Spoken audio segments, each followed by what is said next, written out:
U.S. amateur at a 156 pounder in 1988 and lost in the Olympic box-off to the eventual silver medalist Roy Jones Jr., now one of the champions of the world. So he had a great amateur career that nobody really noticed. Halfway through the second round. That's another low blow. Twice he's warned him now. Just missing with that left hand. Good combination by Liles. Right hand right in the temple of Nunn. He stood right in there, though. They're both winging so that if one of them steps into the other's punch, you can see a flash knockdown here. Because Liles has been pity-patting, and all of a sudden he turned on the heat just then with that combination. As he seems to be sure of the target, he's now punching hard. All low punches, but not hard. Another one low by Michael Nunn. Catching right on the belt buckle and down. Sweet Michael Young, second to Michael Nunn, second to Nunn. Obviously, somebody is proved to be better than he. He tries to make the comeback here and regain a title that he once held. Well, for a very long time, he was second to Nunn. It's a thing of beauty there. If he just had offense during that time, he would have been one of the great ones. Good shots by him. While he missed, he came back with a hook that hit Frankie Liles, and that's what counts. You see him exchanging in the center of the ring again, and Liles has had a very solid second round against Michael Nunn. Nunn, who vaulted on the amateur scene as a 19-year-old junior Olympic champion, winning his first 8 professional fights by knockout, and here he comes back at the end of the second round. And he was pushed. That's not a knockdown ruled by the referee at the end of the bell. Frankie Liles woke up, and Nunn went to sleep. You gotta count that barrel, man. That's on the barrel. You got it. You good? What? You pushing? Look, I know you pushing. Mike, you working. Watch the water. You gotta go out here. You gotta double this guy and set this guy up. All right? We work on that training and spar, because if you throw the feint and spar, you'll catch him. You're not throwing no body shots. You're not throwing. Let's take a look right at the end of the round. Again, Liles was getting some good punches in, but so was Michael Nunn here. Well, this was the kind of slip that happened at the very end. Fortunately, nobody's calling these slips knockdowns, which are. Let's go, come on, out of there. Come on, come on. And on his way down, the bell was ringing. And that ended round number 2 as the bell goes for the third round. WBA Super Middleweight Championship. Sam Smith, Ferdy Pacheco. Showtime Championship Boxing from Quito, Ecuador. Altitude, just a shade over 9,000. These two gentlemen have been here a while, and they have trained here, and that should not influence this bout. But the next one coming up has got big problems. Bernard Hopkins fighting the hometown favorite, Segundo Mercado. Hopkins arriving only this past Tuesday. You see Nunn coming right out in the center of the ring again. Liles continues to try to jab his way in. Nunn, using that great defensive skill, steps away. See how he keeps his hands down? There's a man sitting in the ring here, ringside here. Muhammad Ali used to fight like that, but he had the height to do it and the legs to get away. He could get away with that. He's very careless as Nunn here. He puts his hands all the way down, and he's in front of a guy that apparently has a good bang.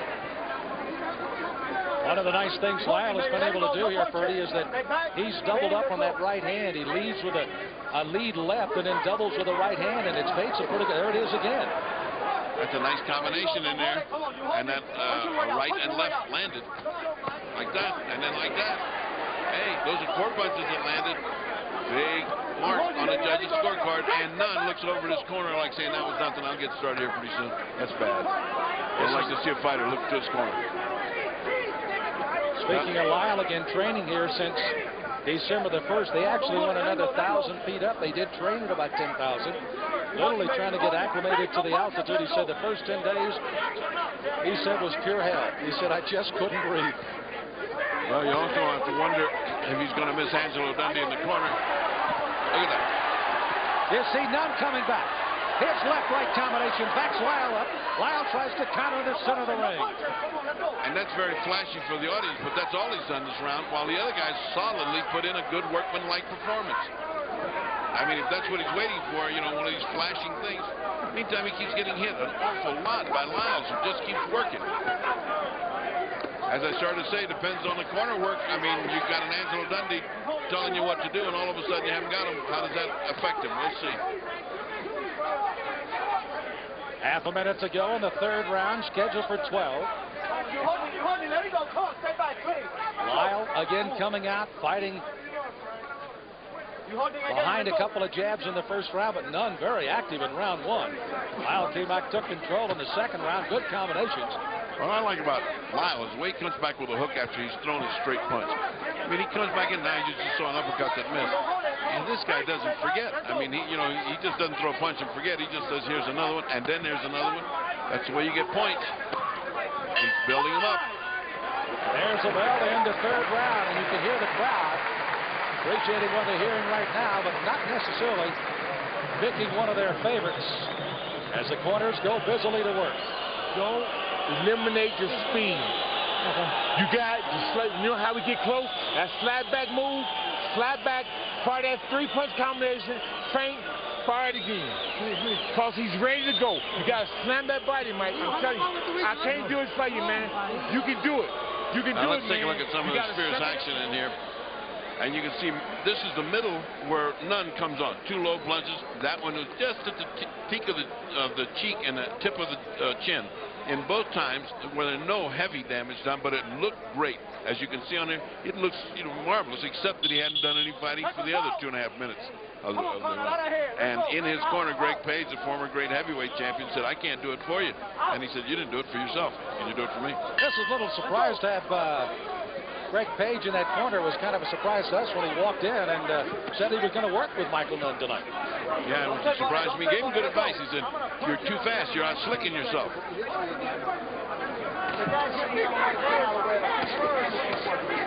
You see Nunn coming out, trying to flip that red jab out to lead with a right, follow with a jab, and then the left-hand hook if he can get it in. And that's pure alley. Hands down and using your legs to get out of trouble.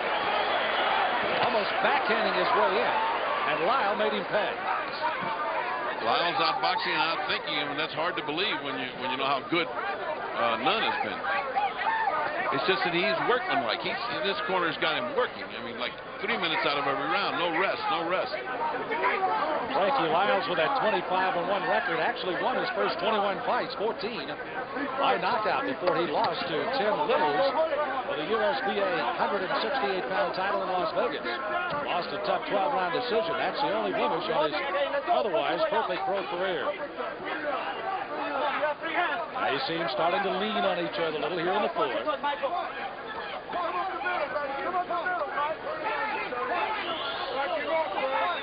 Now this is something that Frank Liles doesn't need. He's letting Nunn rest when he had him going from outside, and he's not that devastating an inside puncher. I mean, they're doing nothing.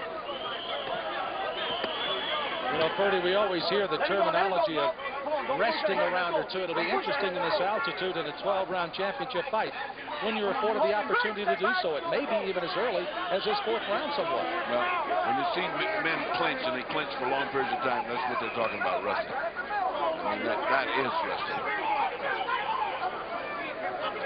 Now, there are guys that know how to fight inside, like Carmen Basilio, who had a sneaky little uppercut. And when you thought you were resting, you ended up resting on the canvas. A guy like that would get a masterpiece of an uppercut in. You can hear the whistles in the background, and that is not a sign that somebody's whistling at the beer vendors. They are wanting something to happen in this fourth round. Building seats just a shade over 18,000 for boxing. It'll be about 3/4 full during this fight. It may be filled for the title fight featuring Segundo Mercado, young man from Quito, Ecuador. Nice, good left hand. Now he's coming. Now he's coming. Now Nunn is coming. Nunn dug a couple of shots to the body, then comes upstairs. Lyle with his mouth gaping open. He's trying to gasp for some wind right now. Nice rally. Nice rally by Michael Nunn. He keeps this up. He takes this round. And there's the bell to end the fourth round, and the crowd appreciated the tail end of the round anyway. Let's head back to our studios in New York.